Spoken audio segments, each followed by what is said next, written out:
வணக்கம். திரையரங்கம். ஜாஸ் 1975 ஆண்டில் திரைக்கு வந்து மிகப்பெரிய வெற்றியை பெற்ற இந்த திரைப்படம் மீண்டும் திரைக்கு கொண்டு வரப்பட்டிருக்கிறது. இந்த திரைப்படத்தினுடைய இயக்குனர் புகழ்பெற்ற அமெரிக்க இயக்குனரான ஸ்டீஃபன் ஸ்பீல்பர்க்.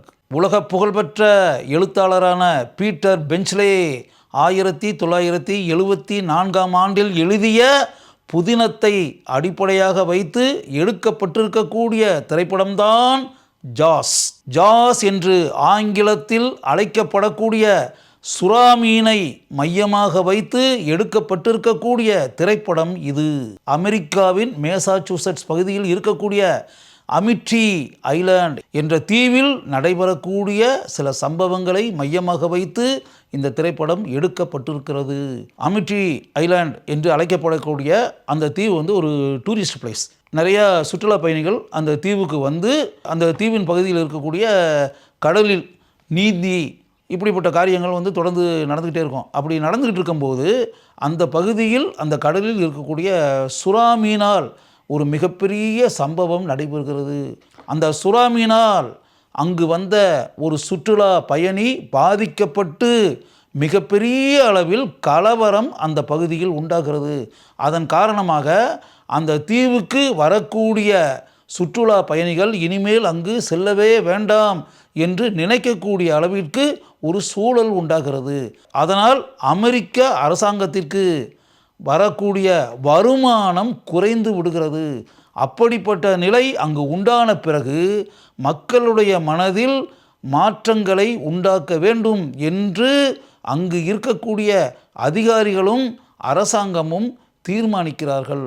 அதை தொடர்ந்து காவல்துறையில் பணியாற்றக்கூடிய ஒரு உயர் அதிகாரி, ஒரு மெரைன் பயாலஜிஸ்ட், மீன்களை வேட்டையாடுவதில் நிபுணராக இருக்கக்கூடிய ஒரு மனிதர், இவர்கள் மூவரும் இணைந்து கடலுக்குள் சென்று அந்த சுற்றுலா பயணியை தாக்கிய அந்த சுறா மீனை எப்படியும் கண்டுபிடித்து அந்த சுறா மீனை பிடித்து கொண்டு வந்து இப்படிப்பட்ட ஒரு காரியத்தில் ஈடுபட வேண்டும் என்ற தீர்மானத்திற்கு வந்து இந்த 3 நபர்களும் கடலுக்குள் இறங்கி பயணிக்கிறார்கள். இரவிலும் பகலிலும் பல தடைகளை தாண்டி பயணித்து அந்த சுறா மீனை கண்டுபிடிக்கிறார்கள். அந்த சுறா மீன் இவர்களை பலமாக தாக்குகிறது. உயிரை பணயம் வைத்து அந்த சுறா மீனுடன் இவர்கள் போராடுகிறார்கள்.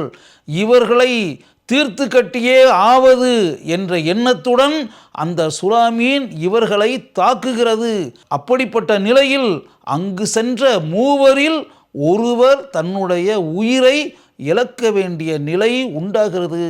மற்ற 2 நபர்களும் உயிரை கையில் பிடித்து கொண்டு கடலில் இருக்கிறார்கள். அதற்கு பிறகு அவர்கள் அந்த சுறா மீனை என்ன செய்தார்கள், சுறா மீன் அவர்களை என்ன செய்தது? அந்த போராட்டத்தில் வென்றவர்கள் சுறா மீனா அல்லது சுறா மீனை தேடிச் சென்ற அந்த 2 நபர்களா என்பதை படத்தில் நமக்கு முன்னால் காட்சிகளாக காட்டியிருக்கிறார்கள். படத்தினுடைய இறுதியில் எப்படிப்பட்ட நினைத்து பார்க்க முடியாத ஒரு அரிய சம்பவம் நடைபெறுகிறது என்பதை பார்க்கும்போது நமக்கு மிகப்பெரிய ஒரு சாகச செயலை நேரில் பார்க்கிறோம் என்ற எண்ணம் உண்டாகிறது.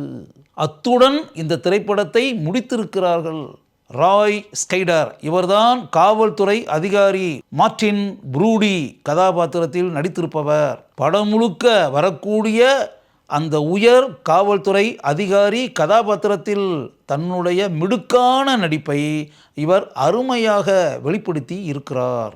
ராபர்ட் ஷா இவர்தான் குயின்ட் என்ற சுறா மீன்களை வேட்டையாடும் கதாபாத்திரத்தில் நடித்திருப்பவர். சுறா மீன்களை பிடிப்பதில் வல்லுனர் என்ற கதாபாத்திரத்தில் நடித்திருக்கக்கூடிய இவர் மிகப்பெரிய அளவில் தன்னுடைய சாகச திறமைகளை படத்தில் வெளிப்படுத்தி இருக்கிறார். ரிச்சர்ட் ட்ரேஃபஸ் இவர்தான் ஹூப்பர் என்ற மெரைன் பயாலஜிஸ்ட் கதாபாத்திரத்தில் நடித்திருப்பவர். படம் முழுக்க வரக்கூடிய அந்த கதாபாத்திரத்திற்கு இவர் தன்னுடைய நடிப்பை நன்கு வெளிப்படுத்தி அந்த கதாபாத்திரத்தை நம்முடைய மனங்களில் ஆழமாக பதிய வைத்திருக்கிறார். லொரைன் கேரி இவர்தான் காவல்துறை அதிகாரி ப்ரூடியின் மனைவியாக நடித்திருப்பவர். தான் வரக்கூடிய காட்சிகளில் தன்னுடைய திறமையை இவர் நன்கு காட்டியிருக்கிறார். முர்ரே ஹேமில்டன் இவர்தான் அந்த நகரத்தின் மேயராக வருபவர். அந்த கதாபாத்திரத்திற்கு எந்த அளவிற்கு மிடுக்காக நடிக்க வேண்டுமோ அதை இவர் நன்கு செய்திருக்கிறார். பில் பட்லர் இவர்தான் இந்த திரைப்படத்தினுடைய ஒளிப்பதிவாளர். கடல் பகுதியில் முழுக்க முழுக்க படமாக்கப்பட்டிருக்கக்கூடிய ஒரு திரைப்படத்திற்கு ஒரு ஒளிப்பதிவாளருடைய திறமை எந்த அளவிற்கு இருக்க வேண்டும் என்பது நமக்கு நன்கு தெரியும். அதை நன்கு உணர்ந்திருக்கக்கூடிய இந்த சினிமாட்டோகிராஃபர் தன்னுடைய ஒளிப்பதிவு திறமையை பாராட்டும் வகையில் பதித்திருக்கிறார்.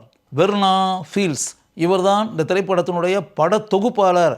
இந்த திரைப்படம் சிறிது கூட போரடிக்காமல் இருக்கிறது என்பதிலிருந்தே இந்த திரைப்படத்தினுடைய படத்தொகுப்பாளருடைய திறமையை நாம் புரிந்து கொள்ளலாம். ஜான் வில்லியம்ஸ் இவர்தான் இந்த திரைப்படத்தினுடைய இசையமைப்பாளர். இவருடைய இசையமைப்பு ரசித்து பாராட்டக்கூடிய அளவிற்கு இருக்கிறது. இந்த திரைப்படத்தை யுனிவர்சல் பிக்சர்ஸ் நிறுவனம் உலகமெங்கும் இப்போது திரைக்கு கொண்டு வந்திருக்கிறது.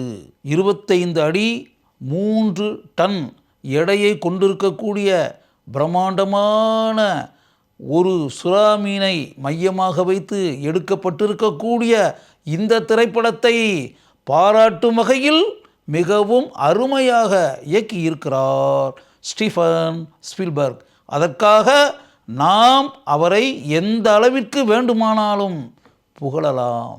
1975ஆம் ஆண்டில் இப்படிப்பட்ட புதுமையான முயற்சியில் இறங்கியிருப்பதை பார்த்து நமக்கு ஸ்டீவன் ஸ்பீல்பர்க் மீது அளவற்ற மதிப்பும் மரியாதையும் உண்டாகிறது. 50 வருடங்களுக்கு முன்னால் எடுக்கப்பட்டிருக்கக்கூடிய ஜாஸ் இப்போது இருக்கக்கூடிய நவீன தொழில்நுட்ப அம்சங்களை பயன்படுத்தி மீண்டும் எடுக்கப்பட்டால் எந்த அளவிற்கு மகத்தான அருமையான புதுமையான திரைப்படமாக இருக்கும் என்பதை நீங்களே யோசித்து கொள்ளுங்கள். 1975ஆம் ஆண்டில் திரைக்கு வந்து உலகமெங்கும் மகத்தான வெற்றியை பெற்ற ஜாஸ் திரைப்படத்தை மீண்டும் பார்க்க வேண்டுமா? ஸ்டீவன் ஸ்பீல்பர்கின் மிகச்சிறந்த இயக்கத்தை பார்க்க வேண்டுமா? அவசியம் ஒரு முறை மீண்டும் திரைக்கு வந்திருக்கக்கூடிய ஜாஸ் திரைப்படத்தை பாருங்கள்.